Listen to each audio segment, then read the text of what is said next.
Hello. देखो, आज मैं किसी से बात कर रहा था तो उसने मुझे बताया कि वो ना स्ट्रेस फील कर रहा है।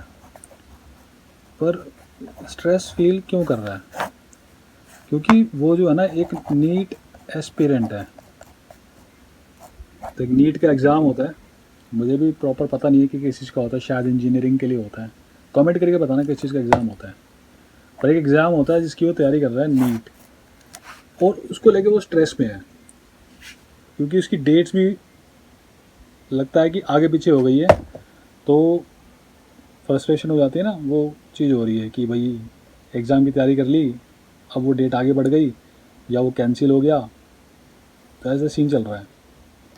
तो स्ट्रेस में है। अब स्ट्रेस क्यों होता है? लेकिन कोई भी एग्ज़ाम की तैयारी करते हैं हम, कोई भी एग्ज़ाम है ना, तो उसका एक प्रोसेस होता है जो हमें फॉलो करना होता है ना। तो वो प्रोसेस पता है क्या आपको? अगर आपको प्रोसेस पता है, गाइस वो वीडियो बीच में कट हो गई थी, कंटिन्यू कर रहा हूँ मैं। तो वो स्ट्रेस में है क्योंकि उसको नीट की तैयारी कर रहा है और एग्ज़ाम है ना, वो भी एक। तो एग्ज़ाम की तैयारी करते हैं, स्ट्रेस हो ही जाता है। पर स्ट्रेस क्यों होता है? क्या आपको इसका प्रोसेस नहीं पता क्या, कि आप जो एग्ज़ाम देने वाले हो उसका क्या प्रोसेस है? अगर आपको प्रोसेस पता है तो स्ट्रेस क्यों हो रहा है उसको देखो। देखो, आपको ना पहले तो इसमें ना क्या होना चाहिए, एक तो टाइम मैनेजमेंट होना चाहिए आपका। आपका टाइम मैनेज होना चाहिए। और हमें साथ में प्लस स्ट्रेस मैनेजमेंट भी सीखना चाहिए कि स्ट्रेस को कैसे मैनेज किया जाएगा। अगर हम ये दोनों चीज़ों को मैनेज कर लें तो हमारी बहुत सी प्रॉब्लम सॉल्व हो जाएंगी।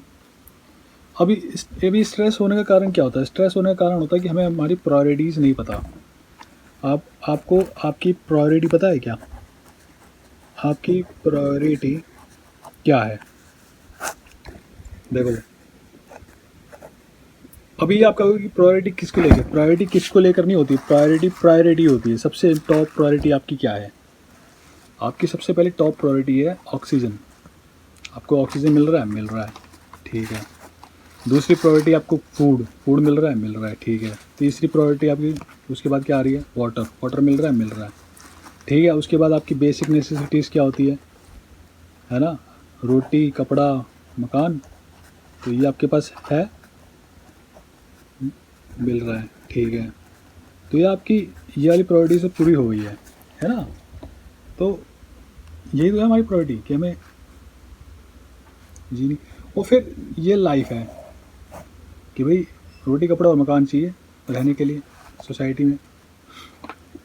तो अभी ये जो बाकी जो चीज़ होती है ना, ये जो नीट एग्ज़ाम हो गया या कोई भी एग्ज़ाम हो गया, 12th का, 10th का बोर्ड हो गया, या कॉलेज का पेपर है कोई, या कुछ भी कोई भी एग्ज़ाम है ना, उसमें स्ट्रेस हो रहा है ना। स्ट्रेस इसलिए हो रहा है क्योंकि प्रायोरिटी क्लियर नहीं है। प्रायोरिटी हमारी है कि हमें लाइफ जीनी है और अच्छे से जीनी है।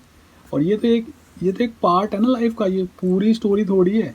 ये तो एक हिस्सा है ज़िंदगी का जो आपने शायद खुद ही चूज़ किया अपने लिए। और जो आपने खुद चॉइस किया है इसको, तो स्ट्रेस क्यों हो रहा है? मैं तो ये जानना चाहता हूँ, स्ट्रेस हो क्यों रहा है? इसका मतलब कहीं पे आपकी जो है मैनेजमेंट में दिक्कत है। तो आपको चीज़ें मैनेज करनी होगी। आपको देखना होगा कि आपका टाइम मैनेज हो रहा है ना। टाइम मैनेज हो रहा है और प्लस स्ट्रेस, स्ट्रेस के लिए क्या कर रहे हो? कुछ प्लानिंग करी है कि नहीं करी है?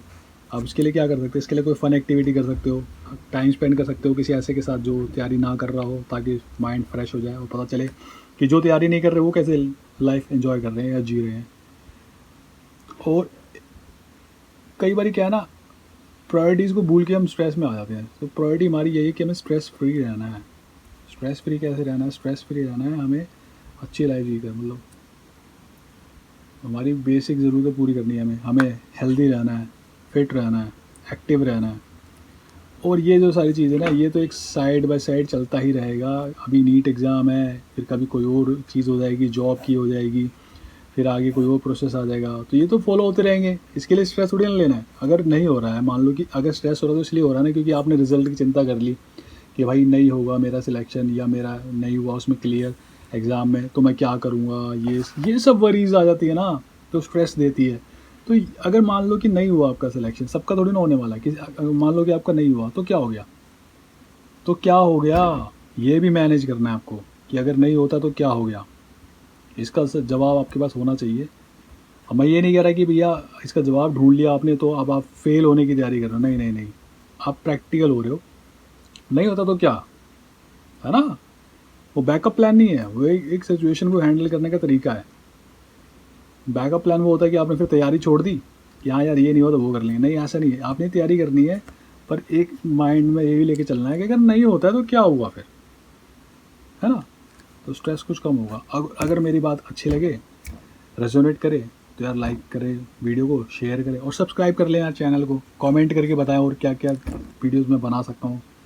और अगर या मेरी बात अगर अच्छी नहीं लग रही है तो वो भी बता सकते हो आप, और या फिर जाने भी दे सकते हो, कोई बात नहीं।